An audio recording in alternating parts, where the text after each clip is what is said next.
नमस्कार. ज्योती arts and क्रिएशन्समध्ये आपल्या सगळ्यांचं खूप खूप स्वागत आहे. आज आम्ही मैत्री भजनी मंडळ तुमच्यासाठी केदार रागावर आधारित एक गणेश वंदना सादर करणार आहोत.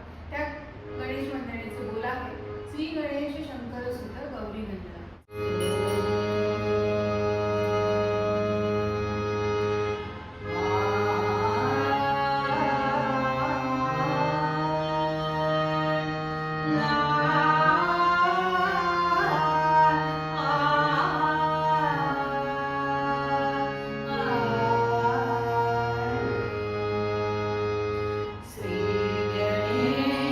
शंकर सुत गौरी